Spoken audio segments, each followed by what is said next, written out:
Welcome back to the Tiberian Penguin. This is Mike, and I'm coming at you with the weekly news and review for July 26th, 2020. 2020, a lot of stuff going on. Can't say it's all great. It's not all bad. We're going to talk about it all coming up.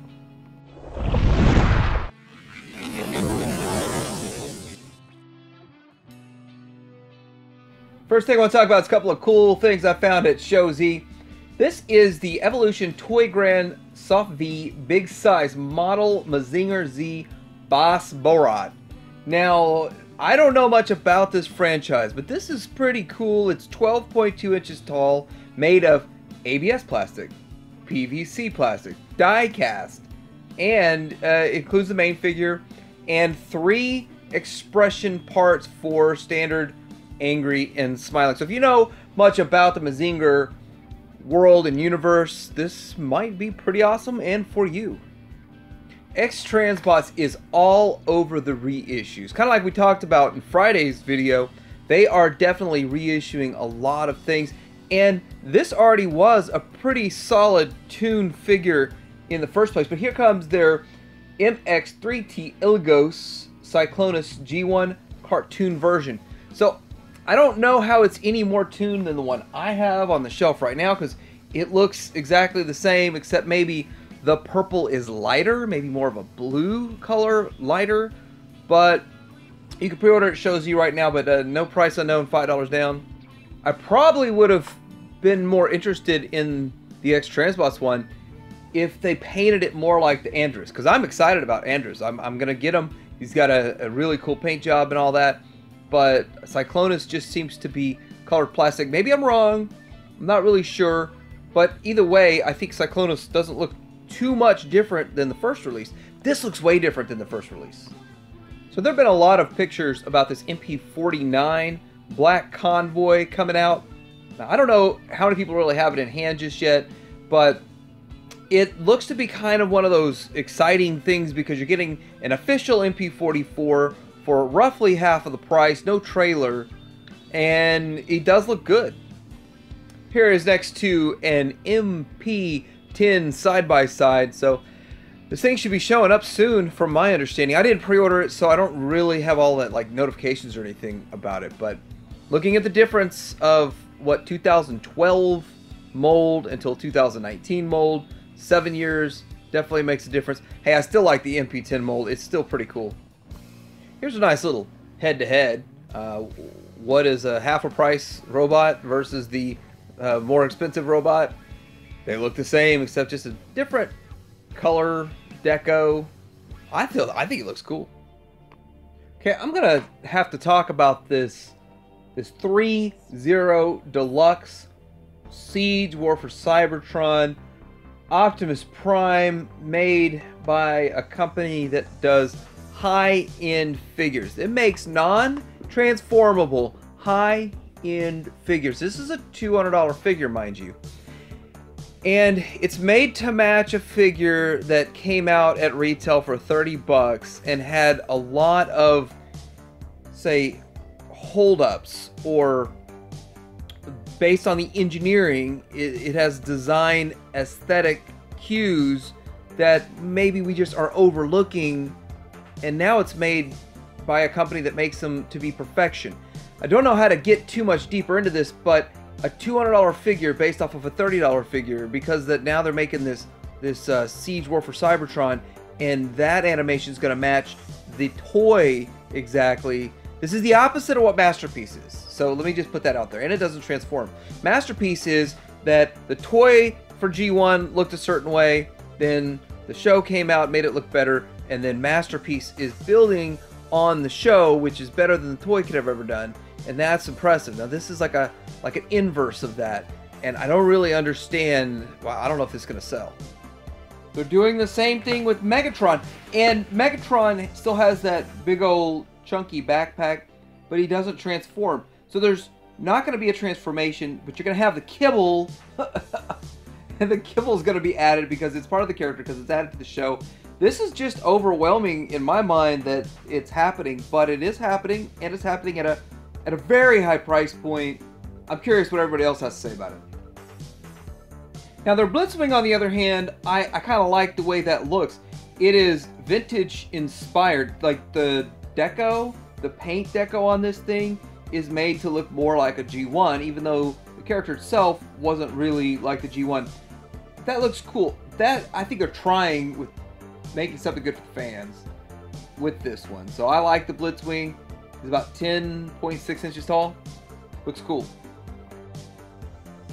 So Flames Toys with their Kurokara Kuri. I can never say that right. Kurokara Kuri. They're coming out with the Victory Leo, and it looks pretty good. It is, of course, non-transformable, higher end, high-end paint, high-end materials, and a bit of a stylized look to it. If you're into this kind of thing, they're definitely nailing it for you. There's also more pictures of their Rodimus. Now, we've seen some pictures of the Rodimus, but this looks different than what we showed last time, or what we saw last time. So getting a little bit closer to that one. And their Leo Prime, and this thing here definitely looks stylized. This might even look better than the original, because I've seen the original. I've seen the Masterpiece version. This looks pretty awesome. And they showed pictures of their Optimus Optimal Transformer, so dabbling in the Beast Wars a bit. So I want to ask a quick question. What would Fans Toys G2 Superion look like? Well, I guess we just answered it. Someone made a custom of it, and this is amazing. Well, obviously, this person does this professionally, because this is not something I would pull off in my garage. This looks amazing. This is an awesome G2 representation, and it carries into the alt mode very well too. Really nice looking custom right there, but it gets you wondering, gets you thinking, what's Fans Toys going to repaint their combiners to? Are they going to do G2? Because they don't really do it. They don't have a history of doing that. Are they going to do some premium paint jobs like they do with almost every other figure they put out now? What are they going to do? Because you know they're going to put them back out. Are they just going to crank out, make them look just G1? Makes you wonder, will they jump into the G2 realm with it? And if so, would those be more sought after or less sought after than just the standard G1s? We've been seeing a lot of pictures of MMC's Blast Off. And I want to say, like I said in Friday's video again, MMC does their own thing. And I don't think that this figure or any of their figures with this combiner look perfect in robot mode. The alt modes actually are pretty spot on. But I think that they made some sort of compromises to this mode because they wanted a smooth transformation and it to work in all modes, and it's all in one. So that's a choice that they made. That's a design choice, but the alt mode obviously is not lacking at all. It's pretty darn near on point and perfect, but it's a pretty fun figure. It looks like it'd be fun to transform, easy to transform, not pull your hair out, and it does look good. I mean, you can't argue the fact that it looks good. So in Legends news, it kind of dropped with pictures and price for Magic Square and Magic Square's Minosaur. I'm kind of excited about the Magic Square Minosaur in a way, but the price scares the bejesus out of me. Oh my gosh. First of all, Shozi's listing 2 packs with no price, so I have no idea how much Shozi's going to charge. So I look over at some other ones, and other ones are charging $35 per individual figure, except for when it comes to the main one. We'll get to that one here in a second, but I think they look good. They look really good. This is still obviously renders, and at least they're color renders. The other renders we get are these renders here, and there is no doubt Magic Square has some of the best designs in the game, in the Legends game. And New Age and Magic Square rival each other, and they're back and forth. But this looks to be a really good set all the way around. I kind of like everything they're doing with it. And price-wise for the Limbots, 35 a piece. I was expecting 30, but 35 piece. And at some places that sell them, like Shozi might do a double up for 50. If they're 2 for 50, I almost was in on it till I saw the price of this guy. Now, again, he looks magnificent, and I would probably have a lot of fun comparing him to all the other Masterpiece Minosaurs, and he probably would still look the best if you compare him to all of the Masterpiece Menosaurs. But he's $130. And I know he's going to have the combining parts if they're going that route with combining parts. I don't really know how they're going to do it. But $130, I mean, am I looking at it wrong? Like, to me, it should be $130 for the whole set. Am I wrong with that? Not just this one figure. I don't know. Maybe I'm wrong. Maybe I'm just not understanding what's going on with this thing. I thought you could get the whole set for like $150, and I was like, that's still too much for me. $130 for just this guy. I don't know. But he does look amazing. It's hard to deny that fact and how good he looks. I'm curious how many people are going to be out on this set if it's $35 a figure. That's $120, $30, $40 plus one. So you're almost at $300 on a Legends combiner, unless I'm wrong. Okay, so last week I didn't really have enough time to cover this Quintesson Pit of Judgment too deep. So I'm going to talk about it a little bit more right now. I want to say that this is an excellent idea for a set.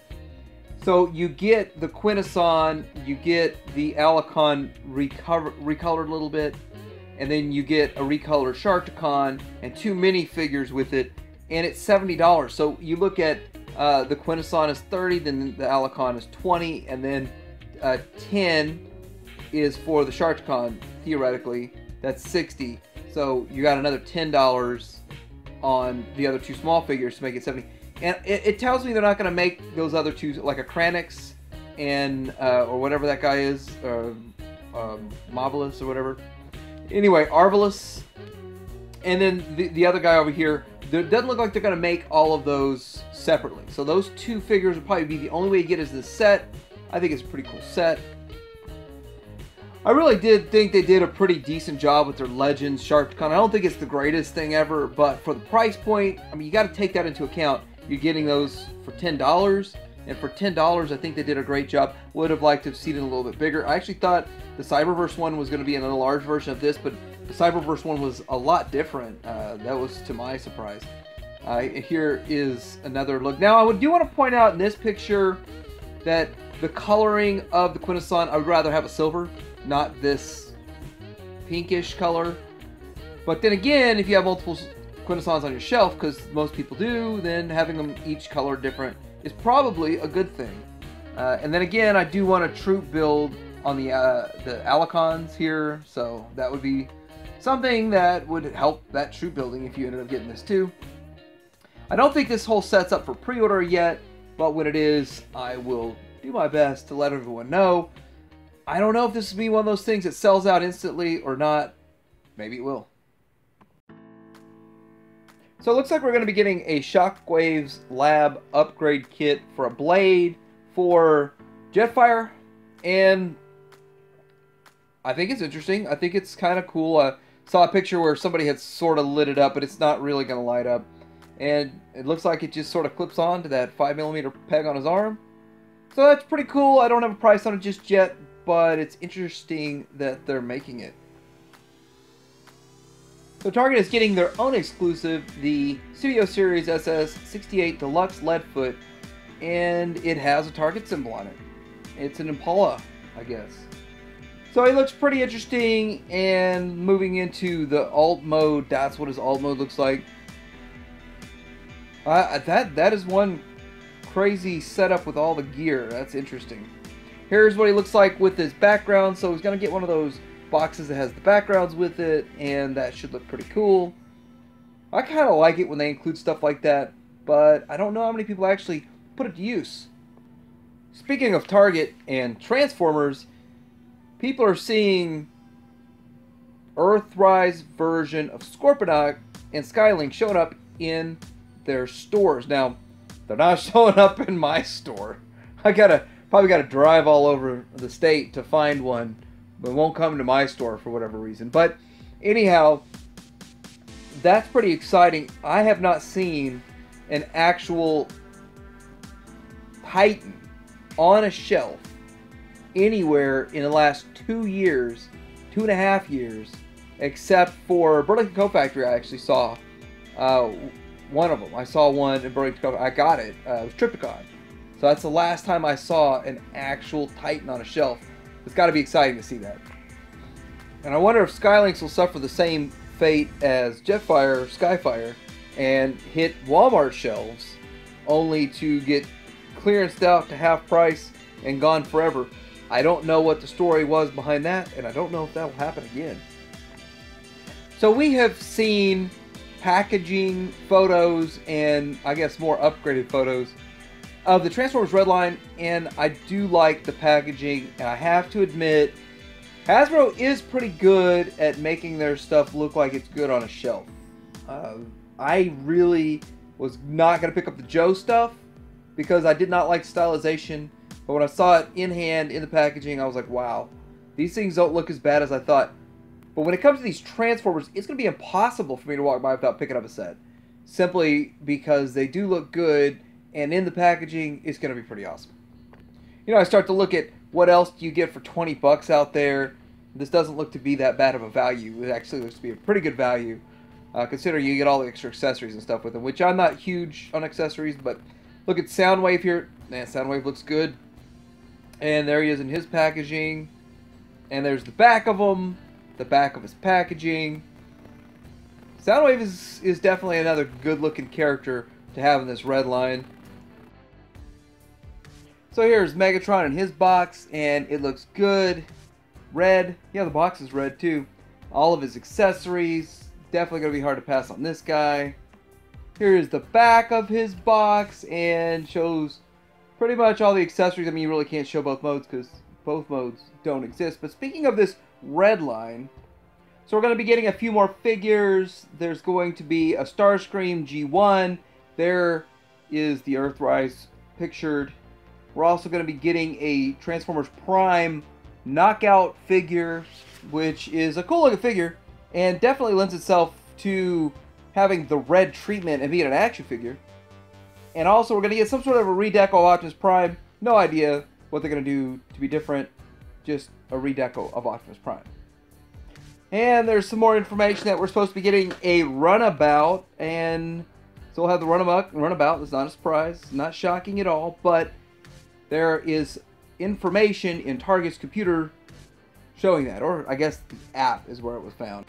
So we're getting some new pictures of the Walmart Blaster. For those of you that don't know, the Astro Train is like 25 bucks right now on sale. Making room for good old Blaster here, and that's so reminiscent of G1 packaging. I really look forward to this figure, and for $30, this is exactly what they should be doing. Putting out these figures at a decent price point, that'll work. It definitely looks right. The legs look a little different color than my original G1, but I can live with it, and I'm okay with it being slightly different so that people that have the originals have something a little special. This is still great. The back of the packaging looks awesome. It's what you would expect from a Transformer back of the packaging. I remember looking at this kind of artwork for all those years and just loving it. So the company gave us some of these non-transforming, I think 1/24th scale in the past. These are more like smaller than Hot Wheels and Matchbox, from what I understand.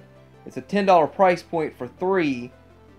But Jada has given us these smaller Transformers that are just in the non-transforming alt mode.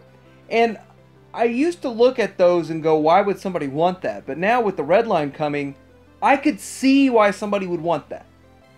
G1 looking figures, G1 looking, but not really figures, just alt modes, to complement your Redline. Now these are too small though for the Redline, so you kind of need to go back to the 1/24th that they had, which would probably look more accurate than these. But still, it's kind of cool that there's a company making this stuff, so you can have your Redline and you can eat it too. I mean, your cake and eat it too.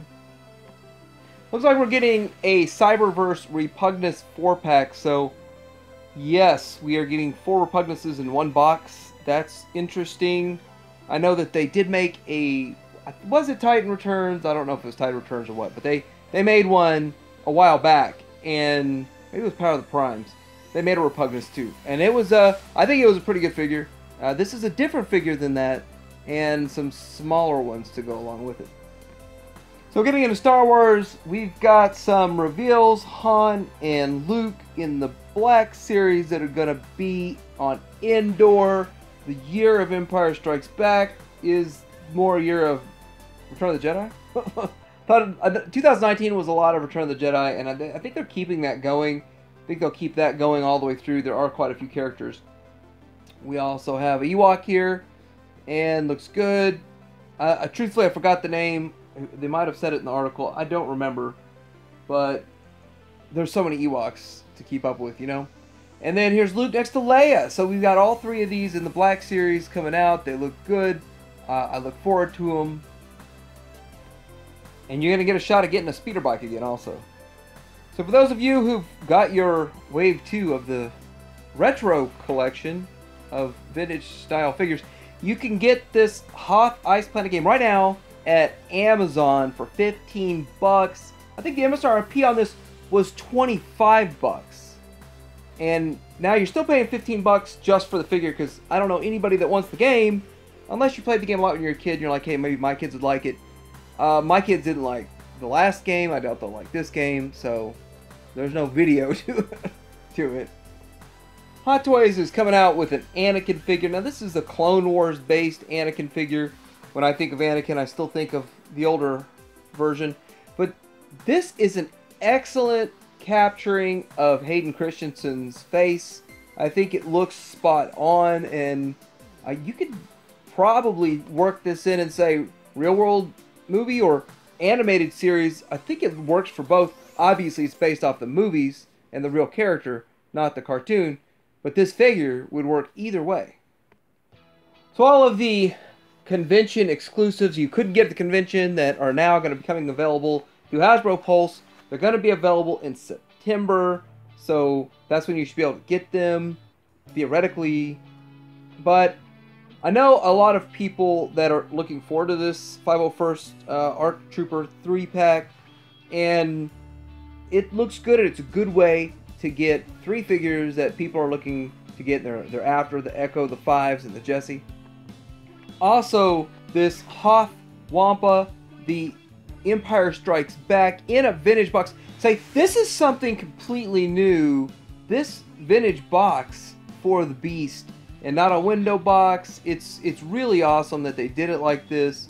It's a throwback to vintage packaging, exactly the way even with that flap that always gets bent. That's one of those things like, hey, my flap's not bent. It's really a good box, but that's cool that they did it. They just basically repacked the same one from before. Maybe there's some paint apps that are different, but this should be available in September also.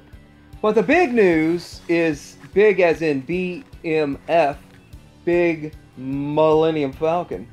And this Big Millennium Falcon is going to be introduced as the Galaxy's Edge Smuggler Run Millennium Falcon. It's the Legacy Falcon with different figures packed in, and if you notice those little crates in the bottom, they go with another one of those vintage collection assault tank or whatever they call that thing. I don't even know if I've got one of them. I gotta check to see if I've ever picked one of those up. But those are going to be with the same things, it looks like. I don't know if it's included, I assume, because it's on the box, but that's interesting that they've got that. The smuggling all will be shelling out another $100. The other issue with this thing is that it costs $400. The other issue with this thing is that at $400 it's selling out. Like, people cannot give their $400 away fast enough for this thing. Why don't you just try to get one off of eBay, like an original one, for $400? I don't know. That's just me. I've got the Star Wars one, the Toys R Us one, when they had a $100 sale. Well, let me tell you, I did order one from Toys R Us, and they mailed it to me. You know what they did at ToysRUs.com? They put a sticker on the Millennium Falcon box and mailed it like that. They didn't put it in another box. Guess what? They're saying that's how this will ship also. This will just have a sticker stuck on it and put in the mail. And you'll receive it kicked and beat up. I took mine back to Toys R Us and swapped it out for a good one. Told them that was unacceptable, and it was fine. But you're not going to have that option here. You order it, it shows up with a big hole in the side and looking like it's been beat up. That's just the way it is. You know, if you're a loose collector, it's not a big deal. Let me know what you think about this week's weekly news and reviews or anything awesome going on this week that I missed. Like, subscribe. Tadarium Hanger out.